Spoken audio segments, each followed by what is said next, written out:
with that, maybe if I throw open the, or would you like to make some initial remarks, or just what was it? Can you tell us a little bit more first, a bit about the village. How did you find it? How did you go about making the connections? It's not easy often to find people as candid as they were with you. I'm a professional filmmaker, but many of the times I do charity work. And in this particular case, I was hired as director for Zigen, but Zigen is grassroots. And they've been in China for 30 years to promote education for especially women and the poor rural areas.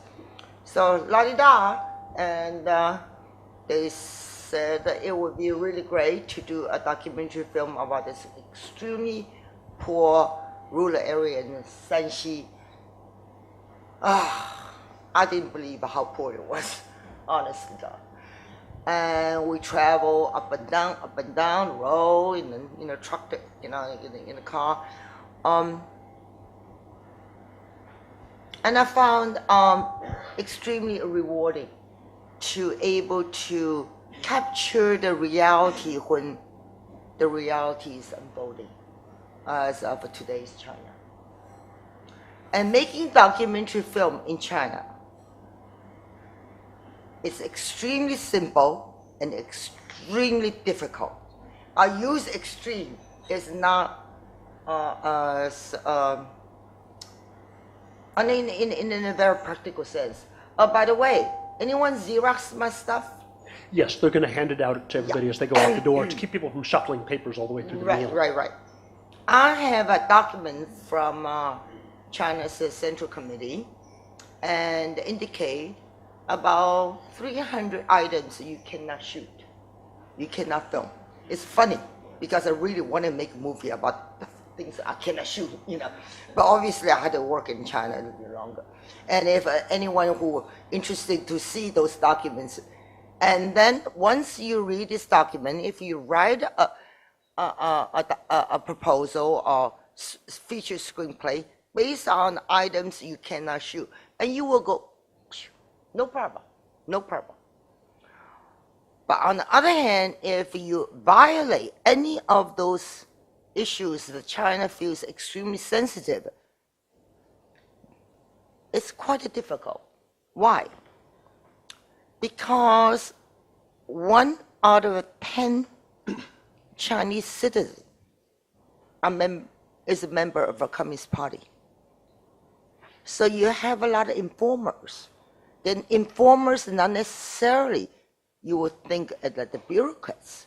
The informers could be farmers, they could be school teacher, could be anyone.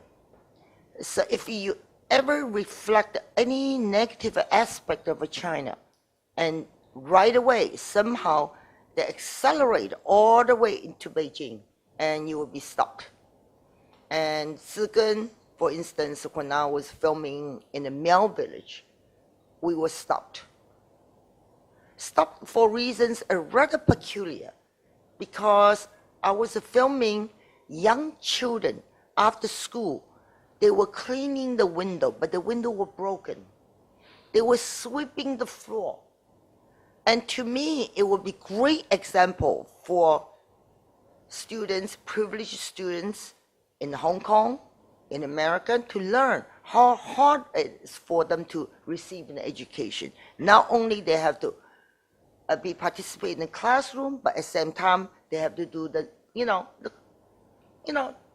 cleaning stuff. But for local communist propaganda unit, looked upon as if I was making fun of them. So this issue is very delicate, and how you balance what you think it would be really good for the Western audience, not necessarily is for the Communist Party. You're gonna laugh your butt out when you see the items they don't want you to film. I did a piece for Shanghai Expo, and that's when they handed it up for me. The reason I took the job because I really want to know how the censorship it works. Censorship works before you even have the conceptual idea, and all the way through to your final product. This is how the censorship works. And how you break away the censorship. That's why I said it's easy and also extremely difficult. How do you break it away, the censorship? You got to know the local people. You must have the trust of the people, such as these farmers. And once I identified these characters, and I knew they would not, report to the local government. But China has so many great stories that has not been told. And my next project is going to ask me, as you are here, to do a film about migrant workers. White migrant workers. There are zillions of migrant workers in Shanghai. Keith, they do nail polish, they do the waitress, waiters, and do your hairs. But one of the most important elements of migrant workers, guess what? The garbage collectors. Not only they collect garbage, they also recycle garbage. Well, we don't have plastic cups tonight, thank God. FCC don't. All the plastic cups, everything plastic in China has been recycled through the garbage. And these people are migrant workers. How the government treat migrant workers? Yes, officially, they are needed labor. But and yet, they are not being treated as equal by the Chinese themselves. Therefore, there is internal conflict between Chinese who resides in major city and Chinese who have migrated into the city. And I found this quite interesting, because there is such ignorance among the people who, like us, having a wonderful dinner, and we have no clue where the garbage goes. The most interesting is going back to education. The migrant community has a school, and that school, is built right next to the garbage recycle plant. Just imagine, students are reading. Right next door is the garbage recycle. So when I saw this situation, I think this is such a dichotomy, between the young generation, garbage, and the future of China. Perhaps China will be something, the issue in dealing with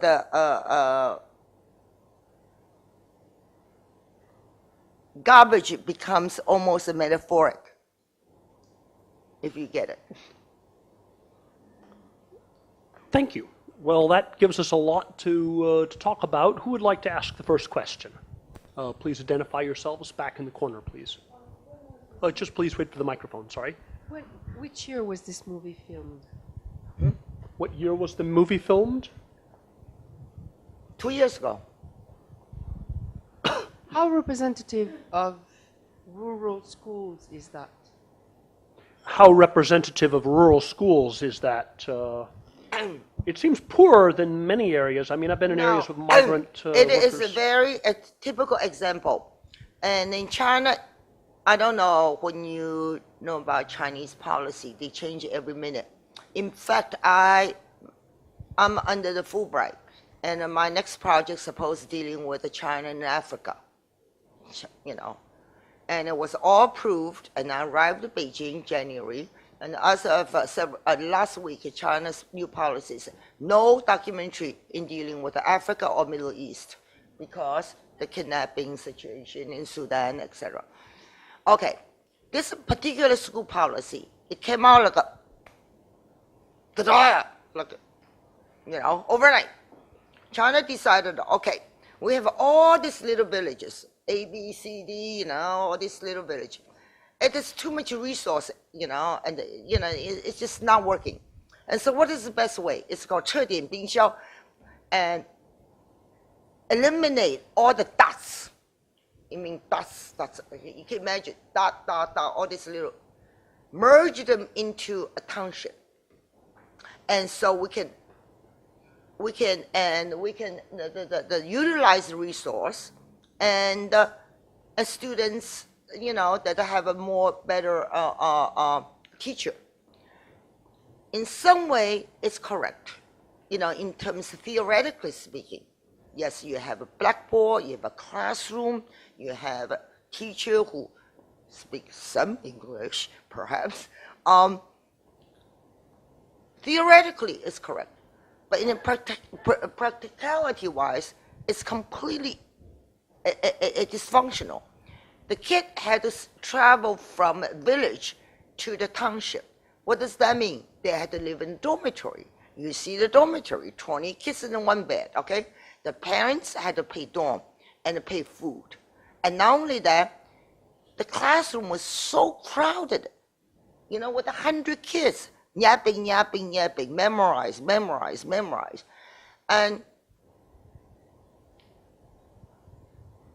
I personally, I think to eliminating the small village school is a big mistake.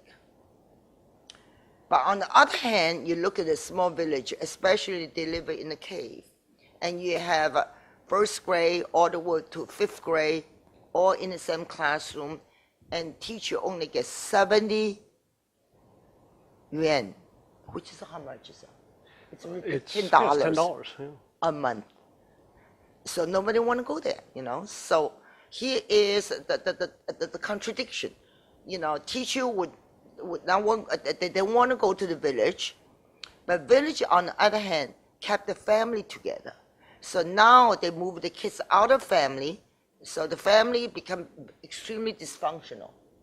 And for instance, this particular family, 2 brothers had to go out to work in order to support their 3rd child.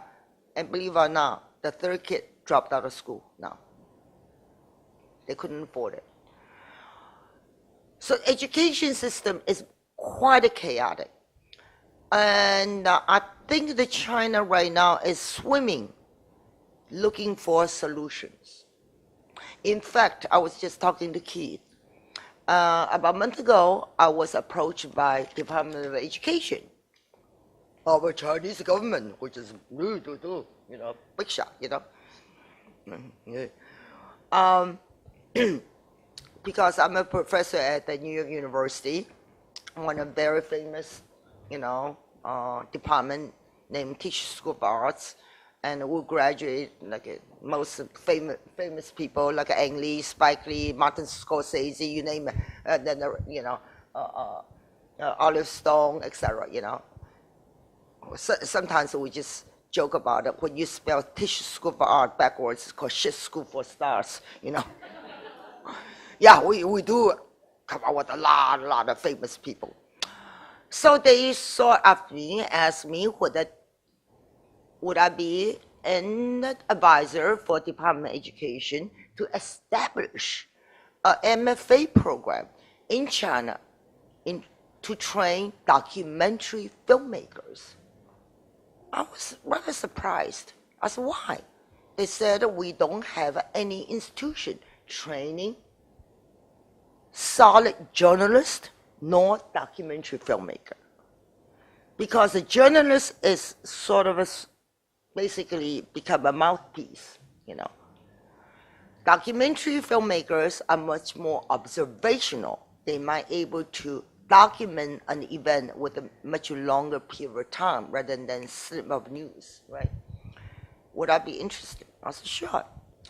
And they asked me who could be the best partner to be a part of China's Department of Education. So you name it.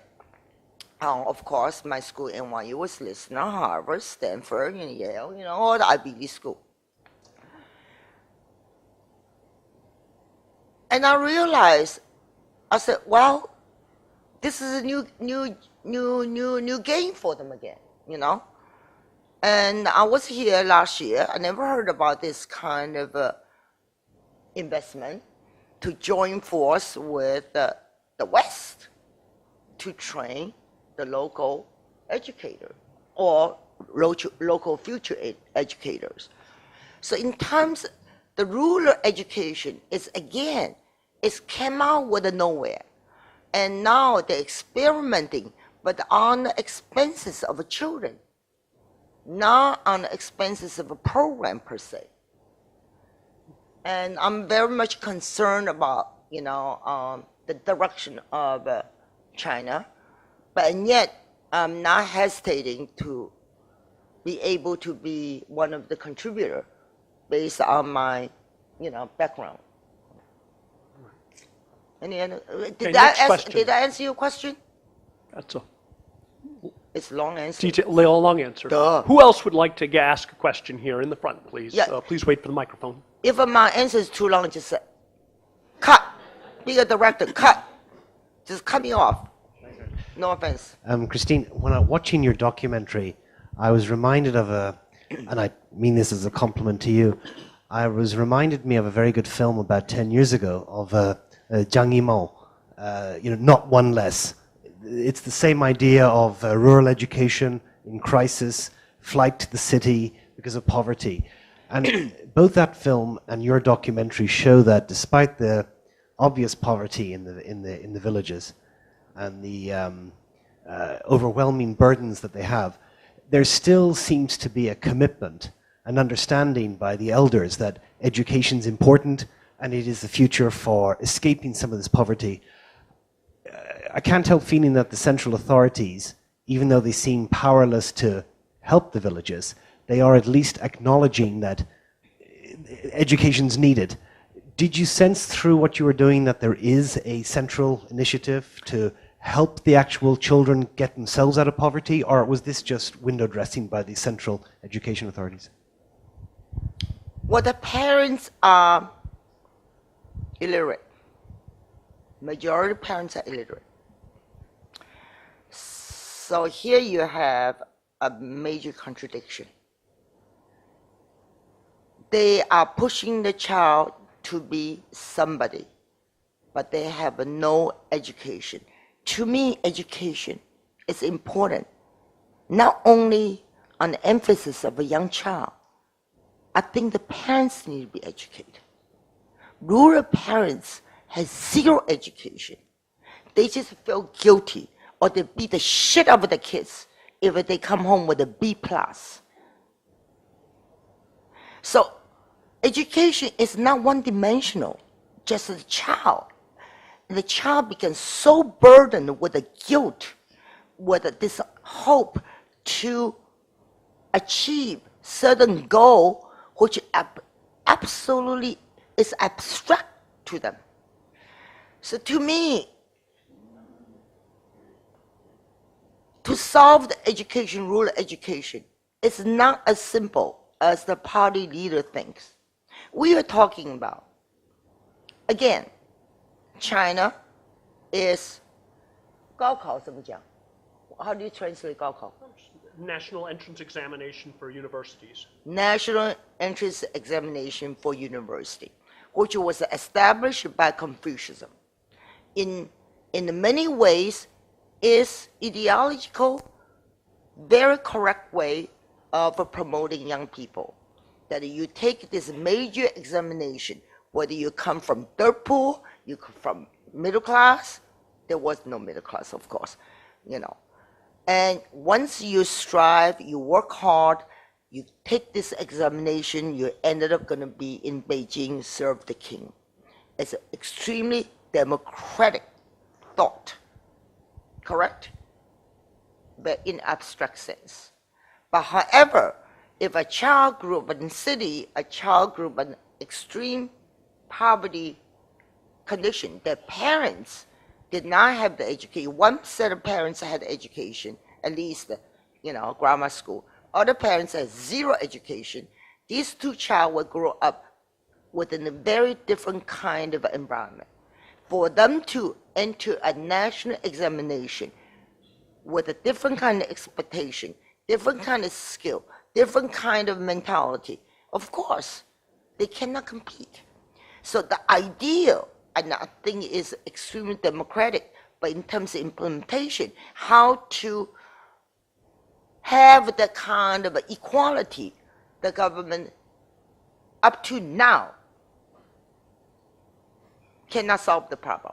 I have challenged the education department as a Gaokao is the most stupidest thing because you're looking at the exam score. What happens if someone can really great to blow a saxophone, someone who's really, really great at drawing, someone is really great at abstract mathematics, they will fail this national exam. They don't take the individual talent account. So it's this massive factory outlet. Government recognize that, but they don't know how to deal with it. Anyone knows how to deal with it? No. So here, I'm dealing with the Department of Education. You want to start the most prestigious documentary MFA program. All right. You got to have the best student in your first cohort. Why? Regardless the economic background, regardless, the Gaokao, you look at the portfolio, you interview them in person. You got to have this individual contact, individual eye contact to see this student is going to be exceed or not going to be able to exceed. Not only that, don't think about individual. When you recruit a class, you look at the composition of a class, how individual can feed to each other, not the individual talent. Someone from a garbage collector, someone who had a mathematic background, someone who is musician, someone who is writer. You look at the composition of a class, then how this individual can exchange that talent. And that's how you promote what government says, creativity. That's how you promote the new generation. So I discussed this with the Department of Education. That makes sense, that makes sense, that makes sense. But whether this kind of new education idea or ideology will be implemented, I don't know. Up here, please.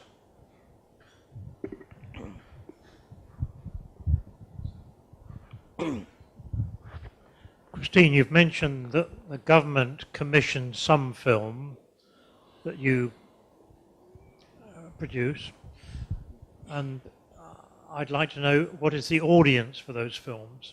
Secondly, are you able to take your own initiative and create a film that you wish to produce? And if so, who funds it? And who is the audience? And how do you distribute the product? And what's the economics of that? A short answer. Just kidding. I only did two films for government. One is for Shanghai Expo. That's when I have the 300 pages no, which of course I did not obey, and turned out to be fine.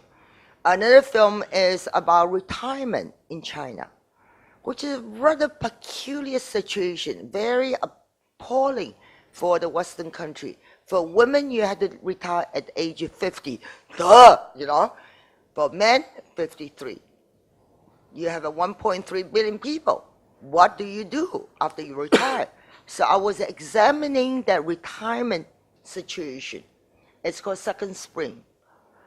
And it went extremely well in China. And I also challenged the notion that retirement was way too early. Way too early.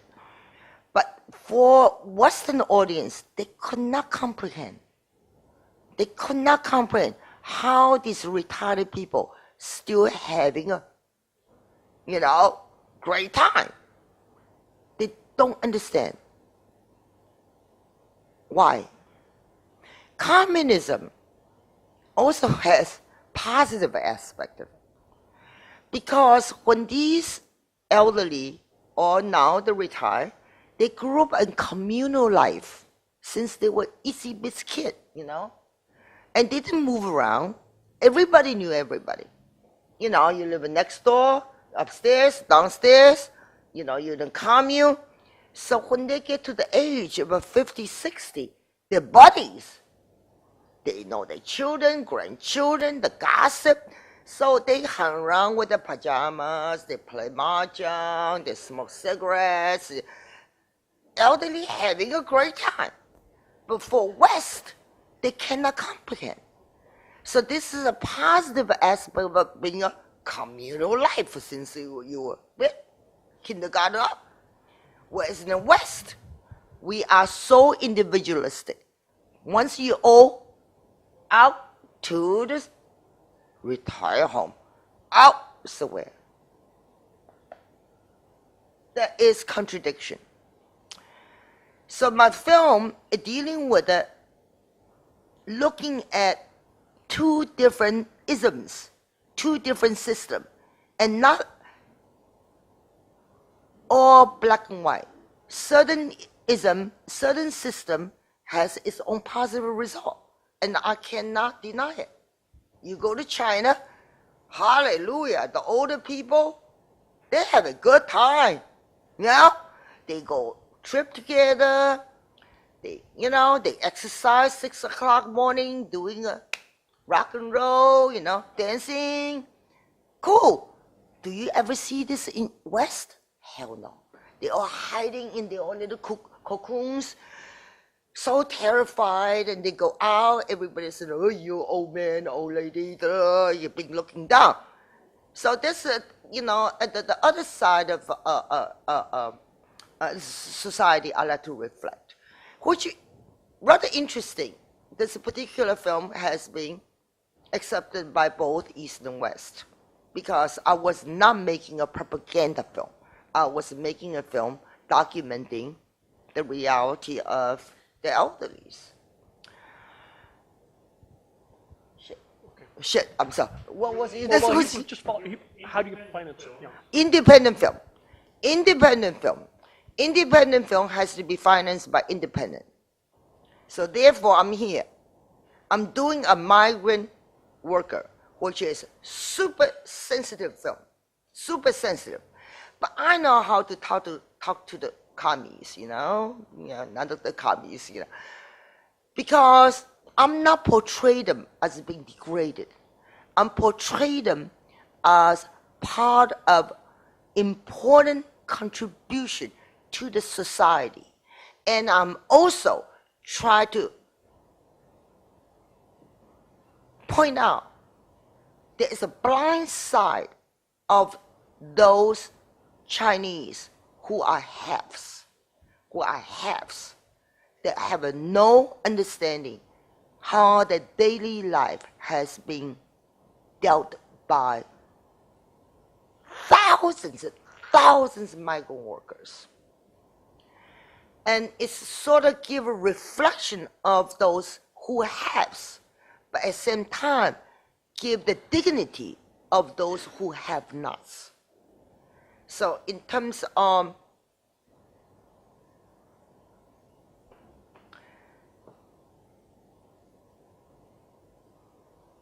subtext, or I would say that the story is not saying who's the bad guy or who are the good guy.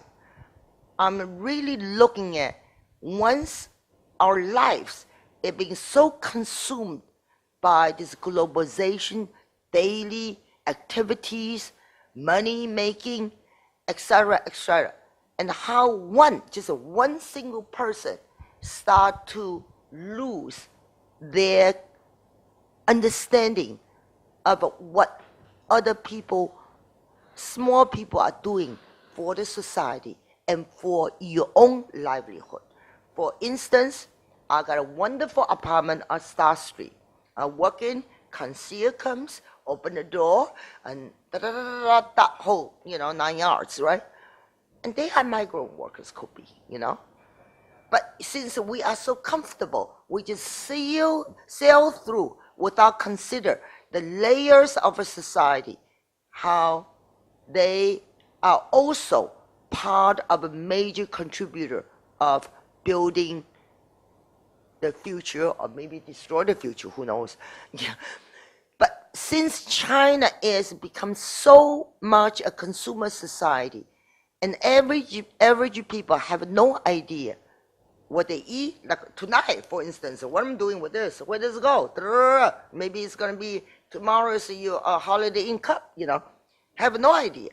So to me, it's you talking about migrant workers, and yet dealing with larger philosophical concept of how we become more and more isolated from the whole means of production. Who is the audience? Worldwide. How distributed? Okay.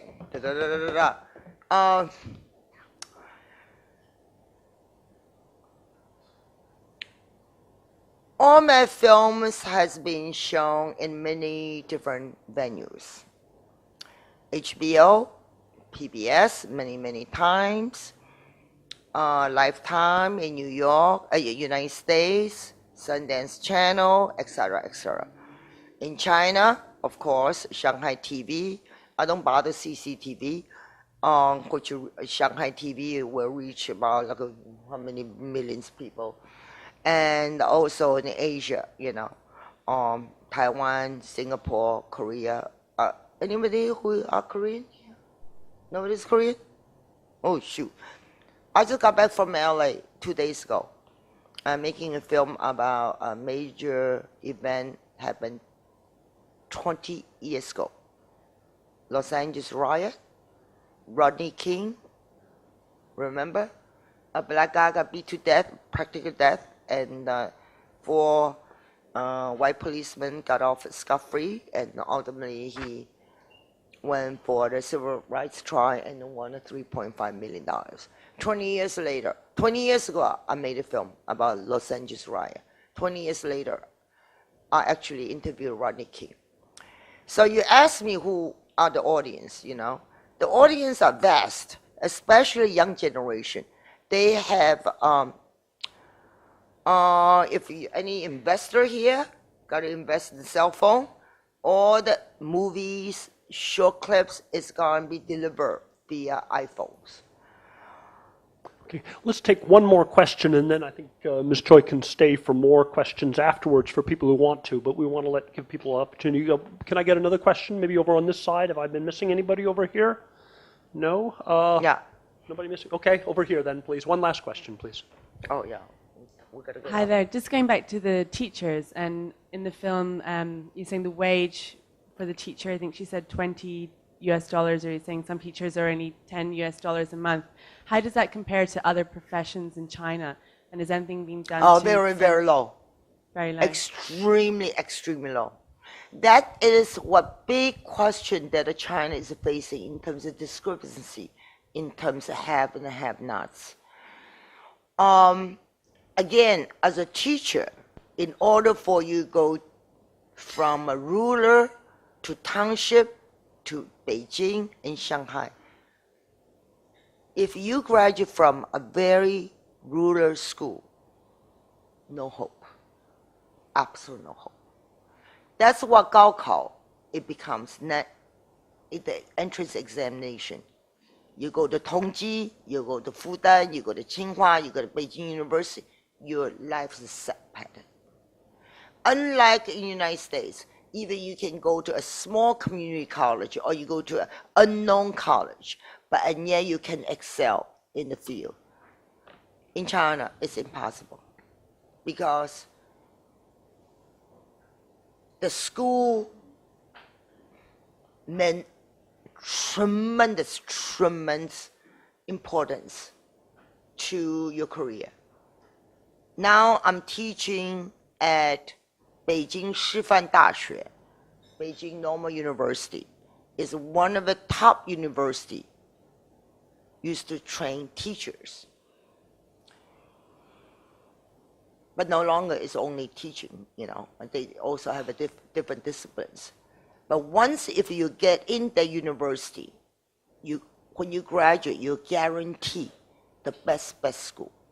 But if you got into third-rate, fourth-rate teacher school, for a long time, up to 2000, all the jobs were appropriate for you. The government will appropriate for you. When you graduate from particular institution, they said, this is where you go, this is where you go to. But today, that system has been eliminated. I am not sure it's good or not, because in some way for the teacher who did not go to prestigious school, now they had to compete with the teacher who went to prestigious school. Before then, they would be automatically allocated to the rural country like this. But now, in terms of allocating to the rural country, it's also, in itself, is a problem. Yeah. I was stunned by that figure of 70 RMB per month, because a migrant worker now in Shenzhen can earn over 2,000. That's why they don't want to be 30 times teacher. multiple. That's why they don't want to be teacher. Was the teacher whom you were profiling there, was he a college graduate? Or Yeah. not all, they was. Yeah, it's not a certificate. Certificate. Doesn't that mean he went to a 3-year degree? He did a... Probably 2 years. Or 2-year degree? Okay, still. Yeah. And one other question, in the movie, the translation, were you using a dollar sign? Were they giving, was that, I should have been paying attention, but was it, you weren't making it in conversion to US dollars. It looked like you, from the soundtrack, it sounded like you were just saying they were using a dollar sign for RMB. No, I think RMB. I think it was dollar. It was US dollars. Yeah, it was converted, okay, I missed that. Converted to US dollar. At what? That would have been at like 7 or so then, probably at the time you made the movie, 7 RMB to the dollar. Huh? 6.6? Okay, I didn't catch it. It's 6.3 now, whatever, anyway, okay. This one. When they said, the teacher said Allah, and they translated it as Satya. So. Oh, yeah, that's right, you're right, you did, yeah. You know what? It's so funny. The opening and closing song is about one of the Chinese most famous singer, Li Lianjie. Li Lianjie. The opening, and he's very, very famous. And since it was part of a Shanghai TV, and they said, we don't have to pay for the rights. So we just pirate it. So the piracy had nothing to do with the international piracy. You just pirate it right in front of China. We never paid the rights. And Li Lianjie, a songwriter, big star, of course he would never sue Shanghai TV. This is amazing. So I realized, wow, when I go to China, I'm going to pirate, Andy Lau, anybody, Hong Kong star, because they're too afraid to sue Chinese. So this is how it works. This is another interesting thing about making films in China. Well, with that, let me wrap up, but that's a great finishing anecdote. Actually, do you want to say anything or something? No, okay. Power to Li Lianjie, sue me. Thank you all very much for coming. Thank you very much for coming.